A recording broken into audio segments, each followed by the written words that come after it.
اللي هيبقى عارف بكرة، هو مش النهاردة أسوأ يوم في تاريخ النادي الأهلي، هو بكرة.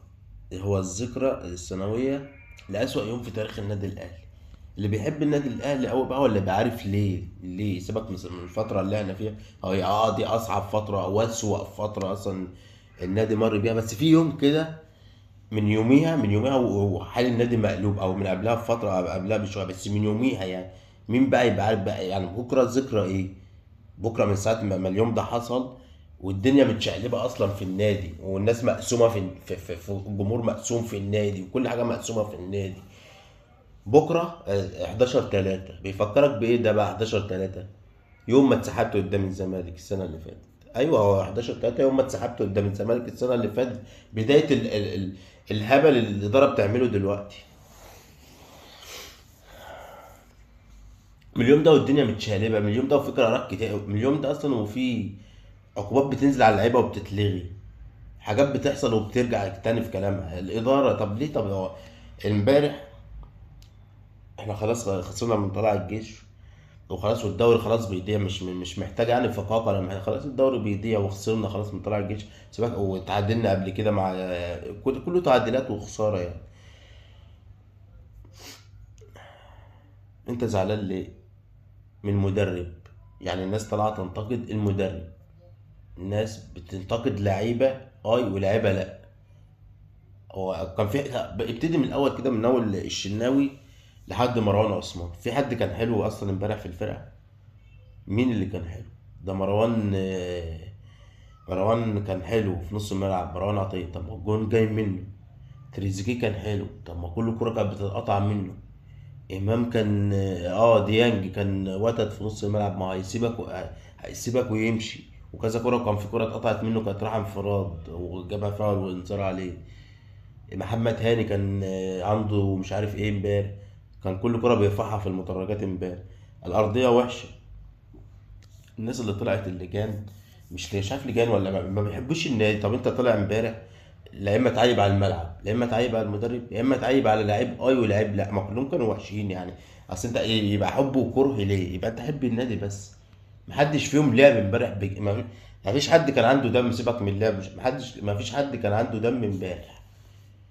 بأمانة ما فيش حد كان عنده دم. سيبك بقى من اللعب ومش اللعب، وإنك تكسب أو تخسر، ما فيش حد كان عنده دم، ولا حد كان عنده روح ولعبة تشيل، ولعبة بتغير من بعضها، ولعبة من نفسنا من بعضها، ولعبة عايزة فلوس وخلاص، عايزة تقبض وتاخد. عايز تتفرج بقى، عايز تتفرج على الأهلي ولعبة الأهلي، افتح التلفزيون في أي وقت تلاقي إعلان من أول بالكابتن أصل الناس ما بتجيبش كابتن سير الكابتن محمود الخطيب.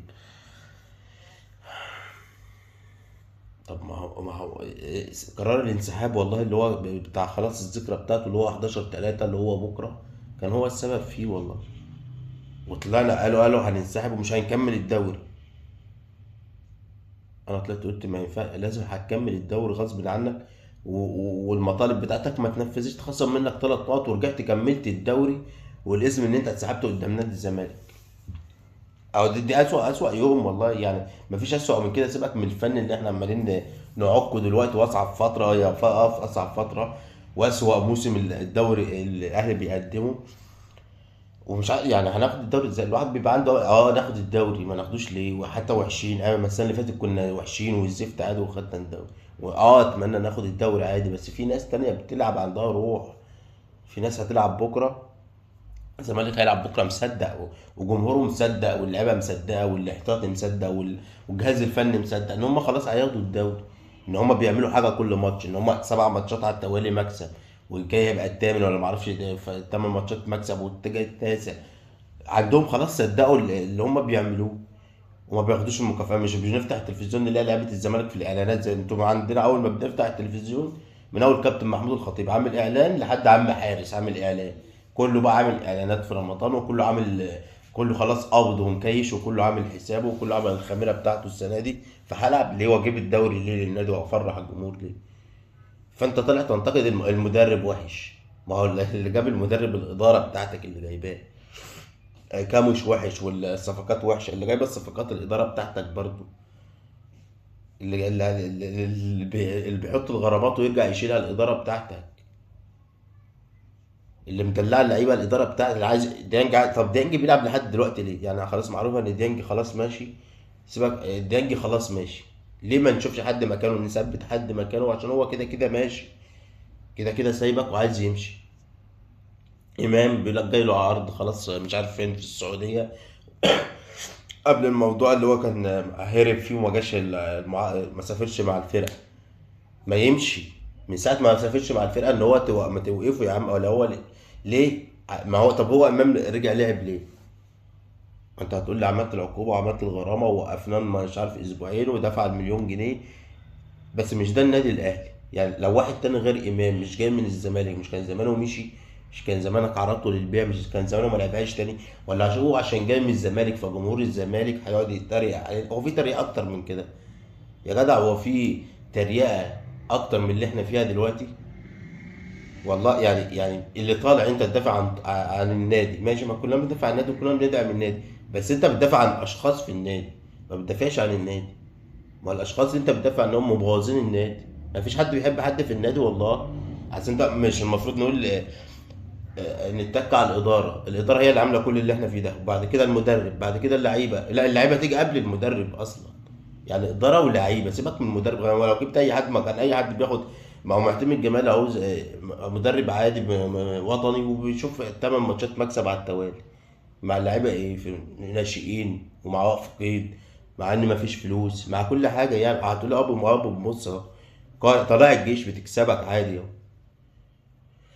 حتى ما هو الناس اللي طلعت تتكلم، يعني هو اللي بيمسك ناس وناس، ناس ايوه وناس لا، او المدرب بس، او ملوش دعوه بالاداره، اللي هم بينتقدوا ناس معينه بس حب وكره او ما بيحبوش النادي. هم الماتش اللي فات كانوا طالعين السما السبعه وفزنا على المقاولين ثلاثه، مع اننا كنا وحشين. احنا فايزين 3 اجوان بالبركه كده، زي الجون اللي احنا جبناه ده برضو بالبركه. يعني احنا خسرت 2-1 جايبين جون احنا جايبين جون بالبركه عادي. الماتش بتاع المقاولين احنا فايزين 3، هتقولي 3-1 بس كان 3 جوان جايبينهم بالبركه. لو انت اتكلمت ساعتها وانتقدت، لكن انت قعدت تنفخ في اللاعبين، وبص تريزيجيه بيعمل ايه، وبص لما بيبقى فايق بيعمل ايه، وبص مش عارف امام العرضيه بتاعته عامله ازاي. ما هو انت اللي عملت فيهم كده، لازم تشوفهم الماتش ده خسرانين عادي.